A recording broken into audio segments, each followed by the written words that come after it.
Why you wouldn't last 24 hours in Victorian London. Welcome to Grim Gaslight.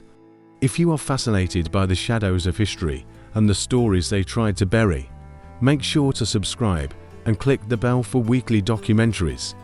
Today, we have a challenge for you. Close your eyes and picture Victorian London. You probably see elegant horse-drawn carriages clattering over cobblestones. You see gentlemen in top hats tipping them politely to ladies in pristine crinoline dresses. You imagine a world of romance, mystery, and perhaps a dashing detective solving crimes in the fog. It is a beautiful image. It is also a complete lie. If you, a modern human being with lungs accustomed to filtered air and sanitized environments, were suddenly transported back to London in the mid-19th century, specifically around 1858, the romance would vanish in seconds. Your first reaction wouldn't be wonder. It would be suffocation. The first thing that hits you is not the sight of Big Ben, but a physical assault on your respiratory system. You have stepped into the legendary Pea Souper. But this isn't the gentle, watery mist you see in movies. This is a thick, yellow, toxic soup. In the 1800s, London was burning millions of tons of coal annually. Without regulations, every factory, steam engine, and domestic fireplace was pumping thick, sulfurous smoke directly into the street level. It's heavy. It clings to your clothes and your skin instantly. Within minutes, your modern eyes would begin to water uncontrollably, burning from the sulfur dioxide. You try to take a deep breath to calm down, but that is a mistake. The air tastes metallic. It tastes like rotten eggs and soot. You start coughing a violent, hacking cough that your body isn't prepared for. If you were to wipe your mouth with a handkerchief after just an hour of walking, the cloth wouldn't come away clean. It would be stained with black spittle, a mixture of mucus and coal dust that coated the lungs of every Londoner, from the poorest chimney sweep to Queen Victoria herself. But the air is just the beginning. As you stumble through the yellow gloom, trying to find your bearings, another sense is assaulted: the smell. If you arrived during the summer, particularly during the infamous Great Stink of 1858, the odour would be enough to make you physically vomit. The River Thames, the lifeblood of the city, was effectively an open sewer. The waste of over 2 million people, along with the offal from slaughterhouses and chemicals from factories, was dumped directly into the river. Under the hot sun, this concoction fermented. The stench was so powerful that it reportedly caused men to faint on the bridges and forced Parliament to soak their curtains in chloride just to continue working. You are standing in the middle of a biological hazard zone. Your modern immune system, unexposed to this level of airborne filth, is already sending panic signals to your brain. You haven't been mugged, you haven't been poisoned by food yet, and you haven't met a single serial killer. But make no mistake, the city itself is already trying to kill you. And you haven't even been here for 20 minutes. By now, the burning in your throat from the sulfur smog is becoming unbearable. Your body is screaming for hydration. In the modern world, you would simply find a tap or buy a bottle of spring water. Instinctively, you scan the Victorian street and spot a public water pump on the corner. It looks innocent enough. Locals are filling buckets. You might be tempted to cup your hands and take a long, refreshing drink. Do not touch that handle. If you do, your 24-hour survival challenge might end in less than 12.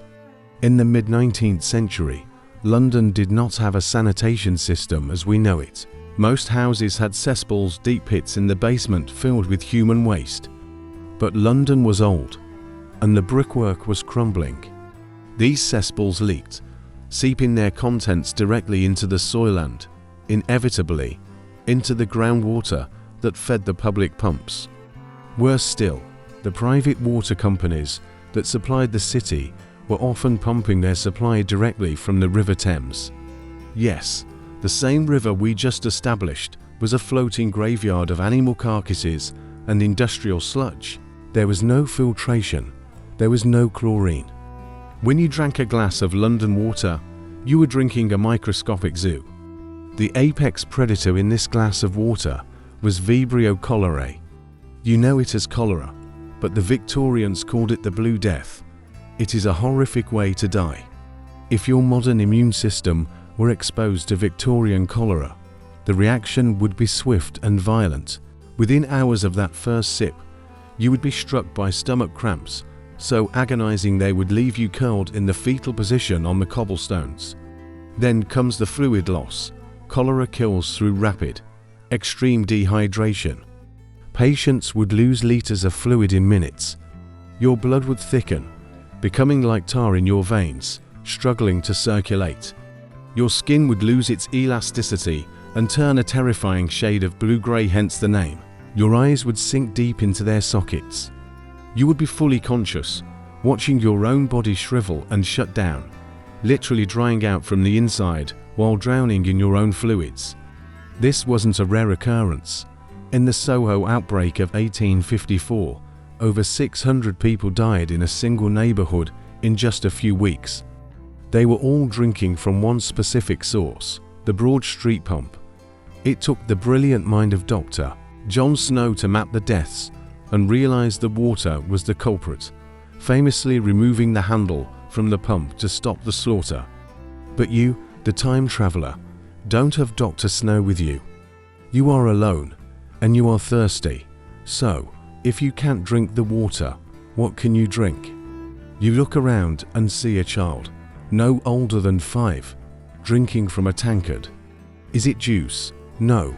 It's small beer, a weak alcoholic brew. You see, the Victorians didn't understand germ theory yet, but they understood cause and effect. They knew that water made you sick, but fermented drinks generally didn't. The brewing process boiled the water, and the alcohol killed some of the bacteria. So, to survive your first hour, you have a choice: risk the Blue Death from the pump, or start getting drunk at 10 a.m. alongside the children. Welcome to the Victorian hydration plan. Let's assume you've decided to stick to the beer to avoid the cholera-ridden water. But alcohol on an empty stomach is a bad idea. Your stomach is rumbling. You need food. You walk past a bakery, and the smell of fresh bread draws you in. You see a row of pristine, white loaves in the window. In the Victorian era, white bread was a status symbol. The whiter the loaf, the purer the quality. Also, they wanted you to believe. You buy a loaf, tear off a chunk, and take a bite. Immediately, you notice something is wrong. The texture is gritty. It feels heavy in your stomach, almost like you've swallowed a stone. That's because, in a way, you have. To achieve that bright white color with cheap, spoiled flour, Victorian bakers used a chemical called aluminum sulfate. Alum acts as a bleaching agent, making rotten, brown flour look expensive and white. But to add weight to the loaf, because bread was sold by the pound, they added even worse ingredients: chalk, plaster of Paris, ground bones, and even sawdust. You aren't eating wheat, you are eating construction materials. This diet caused chronic, agonizing gastritis and severe constipation, a condition so common in the era that it dominated medical ads. You decide to wash the dry, chalky bread down with a glass of milk. You spot a milkmaid or a street vendor. The milk looks thick and creamy. You take a sip. It tastes ... off. Strange. Welcome to the scandal of Simpson's cow. This was the slang term for water. Dairymen would dilute the milk by up to 50% with warm, often dirty water. But watering it down made it look blue and thin. To fix this, they had to thicken it back up. They used flour, chalk, and in the most grotesque cases mashed sheep's brains or calf's brains. Yes, you heard that correctly. To simulate the cream layer on top of the milk, they floated a layer of mashed brain matter. You were drinking a disease cocktail that was the primary spreader of bovine tuberculosis to children.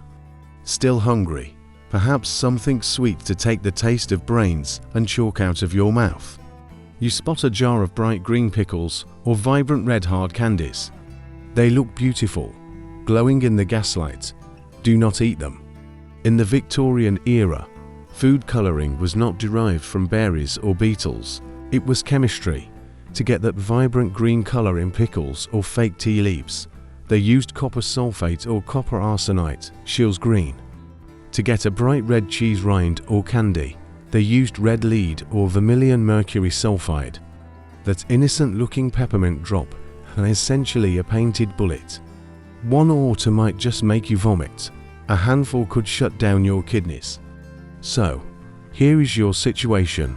The water will give you cholera. The bread will destroy your gut lining with alum. The milk is thickened with animal organs. And the candy is seasoned with heavy metals. Starvation is starting to look like the safest option you have. Night has fallen on your first day in London. You are hungry, thirsty, and struggling to breathe, but you need to find shelter.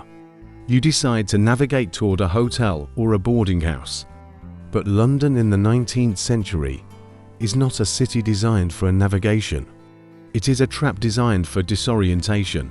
There are no bright LED streetlights. There are only flickering gas lamps if they are working spaced far apart. Between them lie vast pools of ink-black darkness. The Pea Souper fog we mentioned earlier reflects the gaslight, creating a wall of yellow haze that hides everything beyond a few feet. You are effectively blind. You take a wrong turn. It's easy to do. You find yourself in a neighbourhood like St Giles or the notorious Devil's Ocker in Westminster.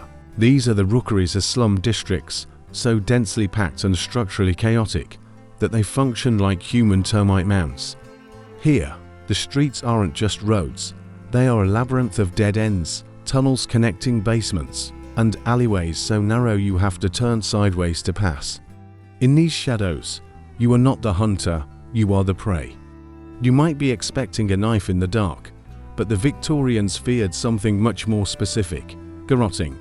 In the mid-19th century, a media panic swept the city. It was the garroting panic. It wasn't just a mugging. It was a specialized assault. A gang usually worked in threes. The front stall would block your path or ask for the time to distract you. The back stall would approach silently from behind, wrapping a forearm or a cord around your throat, crushing your windpipe and cutting off blood to the brain instantly. As you choked and flailed, unable to scream, the third man, the nasty man, would strip you of your watch, wallet, and boots. It was silent, brutal, and terrifyingly efficient. It happened to politicians, merchants, and now, potentially, to you. But surely, you think, I'll just call the police. Forget everything you know about law enforcement. There is number 911. There are no radios. The Metropolitan Police, established by Robert Peel, hence the nickname Bobbies or Peelers, are patrolling the main thoroughfares, armed only with a wooden truncheon and a rattle, later a whistle, to summon help. If you were dragged into a rookery, the police will not follow you. They knew better. Entering a rookery meant entering a fortress where the locals would pour boiling water or chamber pots from the upper windows onto any officer foolish enough to intrude. And don't let Oliver Twist fool you. The street urchins surrounding you aren't singing songs. The pickpockets were highly skilled industrial workers of crime. They could cut a pocket watch chain with a sharpened coin or slice the bottom of your pocket with a concealed razor blade without you feeling a thing. So, you stand alone in the yellow fog. Every footstep echoing behind you could be a peeler coming to help, or a garroter coming to squeeze the last breath from your lungs. In Victorian London, the darkness has teeth. Let's say you manage to escape the garroters and the fog. You check into a boarding house or are invited into a wealthy parlour to warm up. You slam the heavy oak door behind you, take a deep breath, and think, finally, I am safe inside. You are wrong. In fact, you might have just stepped into a gas chamber. Look at the walls. In the mid-Victorian era, there was a massive craze for a specific shade of vibrant emerald green. It was fashionable, it was expensive, and it was everywhere from ball gowns to fake flowers, and most importantly, wallpaper. This color was known as Scheele's green. To achieve this pigment, manufacturers used copper arsenite. Yes, arsenic. Now, Simply touching the walls wouldn't kill you instantly. The mechanism of death was far more insidious. London, as we've established, is damp. When the moisture in the air met the starch paste behind the wallpaper, it created a breeding ground for mold. This mold metabolized the arsenic in the paper and released it into the air as a gas called arsenic. So, as you sit by the fire to warm your frozen hands, you are inhaling invisible, odorless arsenic gas. It causes headaches, vomiting, and eventual organ failure. It killed children in their nurseries and guests in their beds. It was literally a killer decor. Napoleon Bonaparte himself is rumored to have been poisoned by the green wallpaper in his cell on St. Helena. But maybe you aren't looking at the walls. Maybe you are looking at the fashion. You see a woman standing by the fireplace, wearing a magnificent, wide-skirted dress supported by a cage structure called a crinoline. The crinoline was the height of fashion, giving women a majestic silhouette. It was also a death trap. These skirts were made of layers of light, flammable fabric expanded over a steel cage, creating a perfect chimney effect for air. In small, cluttered Victorian rooms filled with candles and open coal fires, these dresses were a disaster waiting to happen. A woman would turn too quickly, her skirt would sweep across the grate of the fireplace, and whoosh. It wasn't a slow burn. The air trapped under the cage caused the fabric to engulf the victim in seconds. Because of the steel cage, she couldn't undress. Because of the width, no one could get close enough to help without catching fire themselves. It is estimated that in the late 1850s and 60s, roughly 3,000 women died from crinoline fires in England alone. So, you are sitting in a room that is slowly gassing you, next to people who are walking fire hazards. Your head starts to throb. Is it the arsenic, the hunger, or the beginning of the end? Let's assess your condition. You are coughing up coal dust. Your stomach is cramping from the alum in the bread. You have a headache from the arsenic wallpaper. You decide you need a doctor. This is the worst mistake you have made all day. If you are unlucky enough to need surgery, perhaps you broke your ankle running from a pickpocket you, or about to enter a house of horrors. Before the widespread acceptance of Joseph Lister's germ theory later in the century, a surgeon's cleanliness was not a priority. It was a joke. You see the surgeon entering the room. He's wearing a heavy frock coat. It is stiff, caked with layers of dried blood, pus, and tissue from previous patients. He doesn't wash it. In fact, he's proud of it. That filth is his badge of experience. The dirtier the coat, the busier the doctor. He approaches you. He does not wash his hands. He might have just come from an autopsy or from lancing a boil on another patient. He picks up a saw. He might strop the blade on the sole of his boot to sharpen it.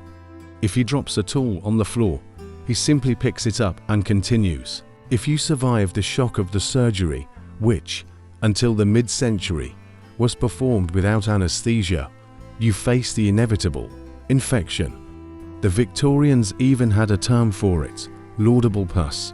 They believed that the discharge of pus was a good sign of healing. It wasn't. It was staph, strep, and gangrene eating you alive.